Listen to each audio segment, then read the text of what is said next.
چادر مبارک کو کبھی منہ پر ڈال لیتے اور کبھی ہٹا لیتے۔ حضرت اما عائشہ صدیقہ رضی اللہ تعالیٰ عنہ حضور پاک علیہ السلام کو اپنے سینے اقدس سے لگائی بیٹھی تھی۔ اتنے میں حضور علیہ السلام نے انگلی سے اشارہ فرمایا اور 3 مرتبہ یہ فرمایا بل الرفیق الاعلی، بلکہ وہ بڑا رفیق ہے۔ یہی الفاظ زبان اقدس پر تھے کہ حضور پاک علیہ السلام کے ہاتھ نیچے تشریف لے آئے اور جسم منور و مقدس پرسکون ہو گیا، یعنی آقا کریم علیہ السلام کی روح قبض ہو گئی، آپ کی قدسی روح عالم قدس میں پہنچ گئی۔ انا للہ و انا الیہ راجعون۔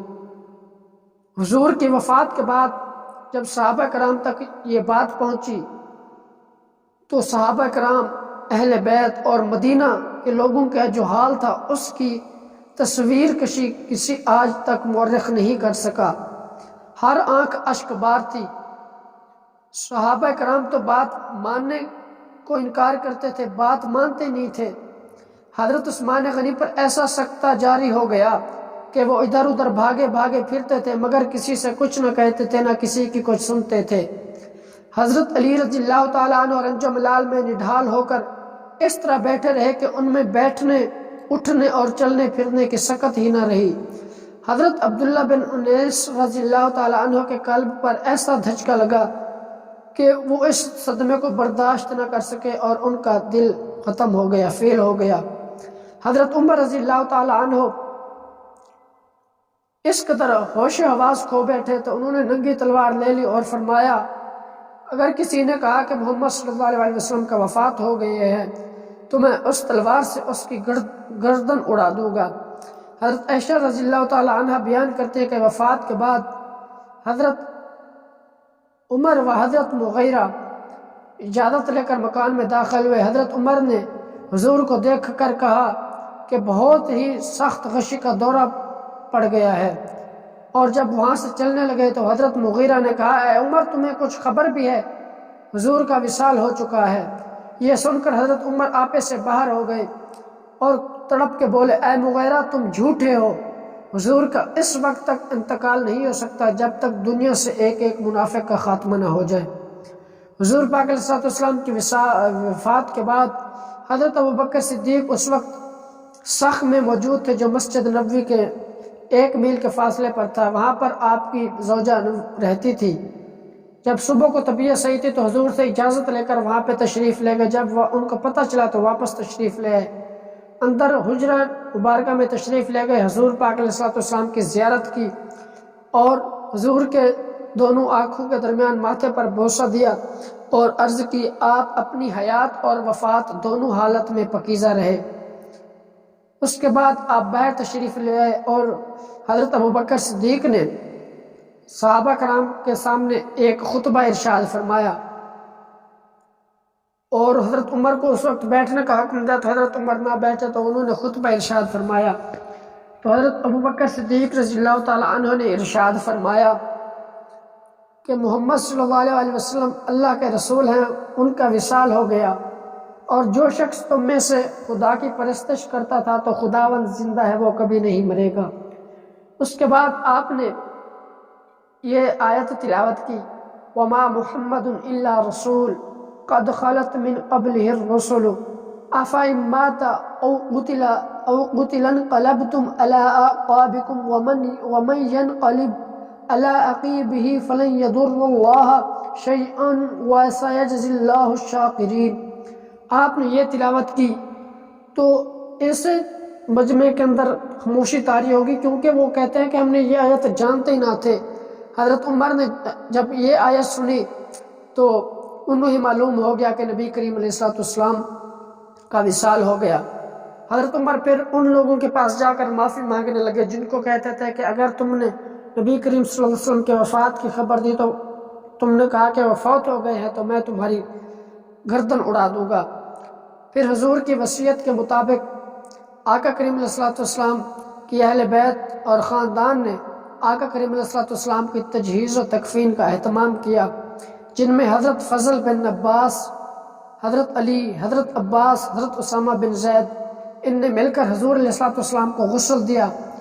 حضور علیہ السلام کے جسم مبارک پر انہوں نے کفن پہنایا۔ غسل کے بعد 3 سوتی کپڑوں کا جو سہول گاؤں کے بنے ہوئے تھے کفن بنایا، اس میں قمیص اور امامہ نہ تھا۔ کفن تیار کرنے کے بعد حضور کا جنازہ تیار ہوا تو لوگ نماز جنازہ کے لیے ٹوٹ پڑے۔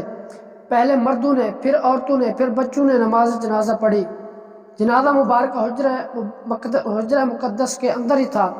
باری باری تھوڑے سے اندر تشریف لے جاتے اور نماز پڑھ کر واپس چلے آتے، لیکن کوئی امام نہ تھا۔ حضور علیہ السلام کی قبر مبارک حضرت ابو طلحہ انصاری نے تیار کی، جو بخلی تھے۔ جسم اقدس کو حضرت علی، حضرت فضل بن عباس، حضرت عباس، حضرت قاسم بن عباس نے قبر منور میں اتارا۔ حضور علیہ السلام کی قبر مبارک بناتے ہوئے صحابہ کرام میں اختلاف ہو گیا کہ حضور کو کہاں پر دفن کیا جائے۔ صحابہ کرام نے کہا کہ ان کو صحابہ کرام کے قبرستان میں دفن کرنا چاہیے۔ تو اس وقت حضرت ابوبکر صدیق نے فرمایا کہ میں نے رسول اللہ صلی اللہ علیہ وسلم سے یہ سنا ہے کہ ہر نبی اپنی وفات کے بعد اسی جگہ دفن کیا جاتا ہے جس جگہ اس کی وفات ہوگی ہو۔ حضرت عبداللہ بن عباس فرماتے ہیں اس حدیث کو سن کر لوگوں نے حضور کے بچھونے کو اٹھایا اور اسی جگہ یعنی اما عائشہ صدیقہ کے حجرہ میں آپ کی قبر مبارک تیار کی اور اسی میں آپ کو دفن کیا۔ حضور علیہ السلام کی تجہیز و تکفین کے عمل میں، قبر انور کے اتارنے کے عمل میں حضرت ابوبکر صدیق اس تمام عمل کی نگرانی کرتے رہے، کیونکہ حضور کا حکم تھا کہ میری تجہیز و تکفین میرے اہل بیت، میرے خاندان والے کریں، اس لیے وہ اس میں شامل نہ ہوئے۔ اللہ رب العالمین ہم سب کو آقا کریم علیہ السلام کی سیرت پر عمل کرنے کی توفیق عطا فرمائے۔ اللہ رب العالمین آقا کریم علیہ السلام کی سیرت کے طفیل ہم سب ماؤں، بہنوں، بیٹیوں کو آقا کریم علیہ السلام کی ازواج، آقا کریم علیہ السلام کی اولاد کی بیٹیوں کے نقش قدم پر چلنے کی توفیق عطا فرمائے۔ وما علینا الا البلاغ المبین۔